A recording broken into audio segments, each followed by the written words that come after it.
గణపతికి అత్యంత ఇష్టమైన తిథులలో ప్రధానమైనది చవితి తిథి.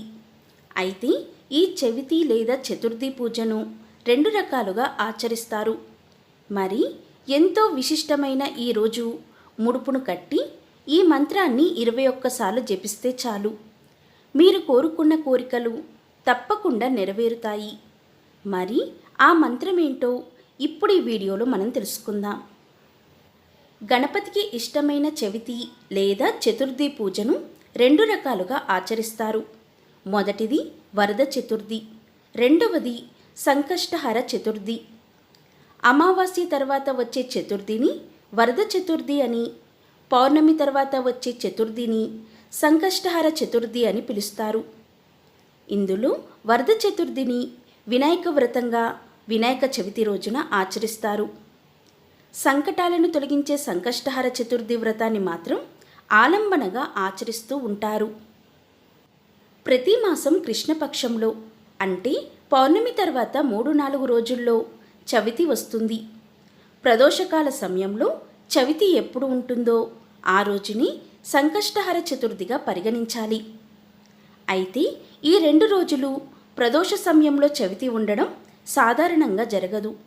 ఒకవేళ ఎప్పుడైనా అలా జరిగితే రెండవ రోజునే సంకష్టహర చతుర్థిగా జరుపుకోవాలి. ఈ వ్రతాన్ని 3, 5, 11 లేదా 21 నెలల పాటు ఆచరించాలి. ఈ వ్రతాన్ని బహుళ చవితి నాడు ప్రారంభించాలి. వ్రతాచరణ రోజున ప్రాతకాలమే తలస్నానం చేసి గణపతిని పూజించాలి.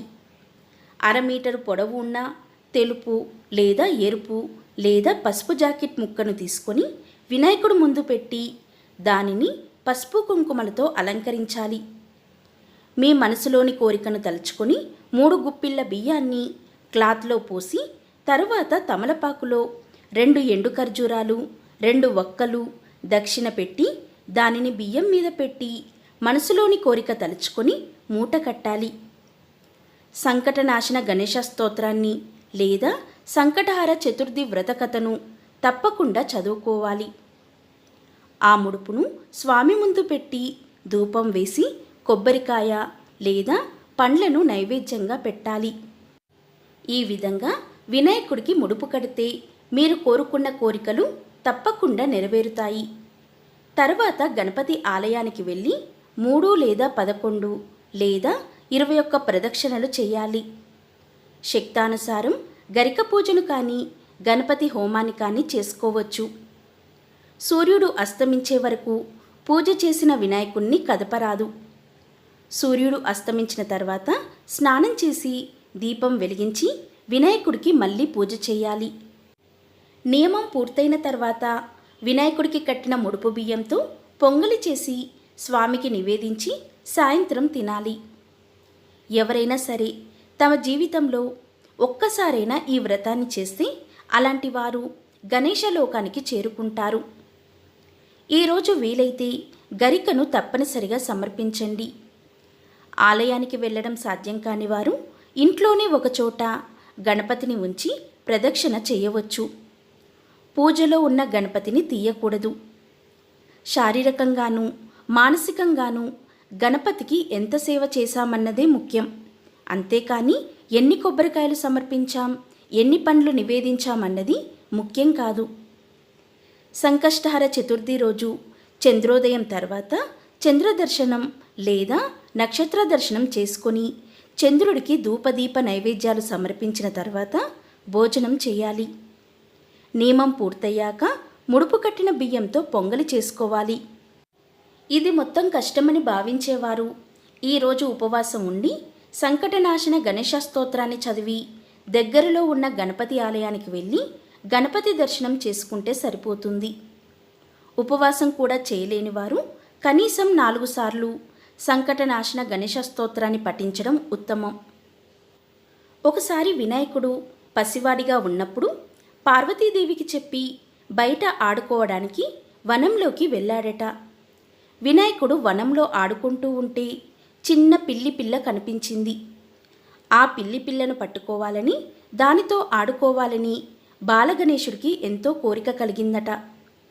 ఆ పిల్లిని పట్టుకోవాలని చూస్తుంటే అది దూరంగా పారిపోతుంది. బాలగణేశుడు ఎంతో ప్రయత్నించాడు, కానీ ఆ పిల్లి దొరకలేదు. బాలగణేశుడు చూడడానికి కాస్త ముద్దుగా బొద్దుగా ఉండేవాడు కదా. దాంతో గణపతి అటు పరిగెత్తి ఇటు పరిగెత్తేసరికి ఆయాసం వచ్చింది. పసివాడు అవడంతో కోపం కూడా వచ్చింది. మొత్తానికి ఆ పిల్లిని పట్టుకొని కోపంతో ఆ పిల్లి మొహం మీద గీరాడు. ఆ పిల్లి ముఖానికి రక్తపు చారకులు వచ్చేశాయి. మ్యామంటూ బాధపడుతూ చేతిలోంచి జారి వెళ్ళిపోయింది పిల్లి. ఇక బాలగణేశుడు సంతోషంగా వెనక్కి తిరిగి వచ్చాడు. పార్వతీదేవి అటువైపు తిరిగి కూర్చొని ఉంది. బాలగణేశుడు వచ్చి, అమ్మా ఆకలిస్తుంది అని అంటే, అక్కడ పెట్టాను నాన్న, వెళ్ళి ఉండ్రాలు తిను అని అంటుంది. కానీ పార్వతీదేవి తల తిప్పి గణేశుడి వైపు చూడలేదు. ఎటు వెళ్తే అటు కనిపించకుండా తల తిప్పేసుకుంటుంది పార్వతీదేవి. గణేశుడికి బాధ వేసింది. అప్పుడు బాలగణేశుడు ఇలా అంటాడు, అమ్మా ఏం చేశాను నేను, ఎందుకిలా తల తిప్పుకుంటున్నావు అని అడిగాడు. ఏం లేదు నాన్న, నువ్వు వెళ్ళు అని అన్నది పార్వతీదేవి. అలా కాదు, నిజం చెప్పు, ఏమైంది అని చెప్పి బలవంతంగా పార్వతీదేవి ఎదురుగా వెళ్ళి నిలబడ్డాడు చిన్ని గణపతి. తల్లి బుగ్గల మీద రక్తపు చారకులు కనిపించాయి. వెంటనే ఆవేశం వచ్చింది గణపతికి. ఎవరమ్మా ఇలా చేసింది? నిన్ను గాయపరిచే దుర్మార్గులు ఎవరు? నాకు చెప్పు, వెంటనే వెళ్ళి వాళ్ళను కొట్టి వస్తాను అని అన్నాడు.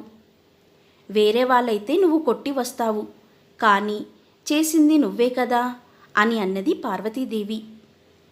అదేంటమ్మా, నేను నిన్ను కొట్టడమేంటి అని ఆశ్చర్యపోయాడు బాలగణపతి. పార్వతీదేవి చిరునవ్వు నవ్వి, పిచ్చి తండ్రి, నీ ఎదురుగా కనిపిస్తున్న నేనే నీకు అమ్మనని అనుకుంటున్నావా? నేను ప్రపంచంలో చీమ మొదలు ప్రతిదానికి నేనే తల్లిని కదా. నువ్వు ఇందాక ఏం చేసి వచ్చావో ఒక్కసారి గుర్తు తెచ్చుకో అని అన్నది ఆ సర్వమంగళాదేవి. వెంటనే తాను చేసిన తప్పేంటో అర్థమైంది ఆ బాలగణేశుడికి.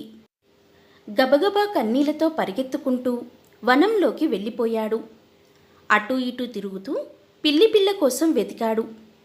ఒక చెట్టు పొదల్లో మూలన కూర్చొని బాధగా అరుస్తుంది చిన్న పిల్ల. దాని మొహం మీద రక్తపు చారకులు ఉన్నాయి. వెంటనే ఆ పిల్లను దగ్గరికి తీసుకొని గాయాలకు మందు పూసి అది తినడానికి ఆహారాన్ని పెట్టి అప్పుడు ఆ పిల్లిని వదిలిపెట్టి వచ్చాడు బాలగణేశుడు. గణేశుడు ఇంటికి వచ్చేసరికి మొహం మీదున్న గాయాలన్నీ మాయమైపోయాయి.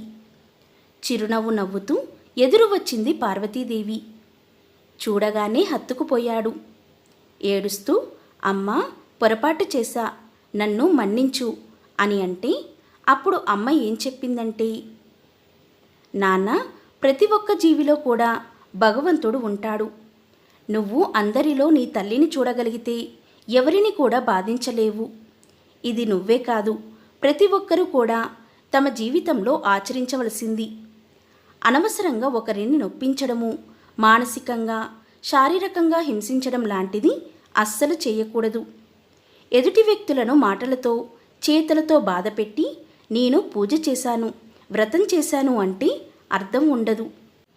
అందరితో మంచిగా ఉండాలి. అలా మంచిగా ఉండి ఎదుటి వాళ్ళకి మన వల్ల ఇబ్బంది కలగకుండా ఉంటే అనుకోకుండానే మనకు మంచి జరుగుతుంది.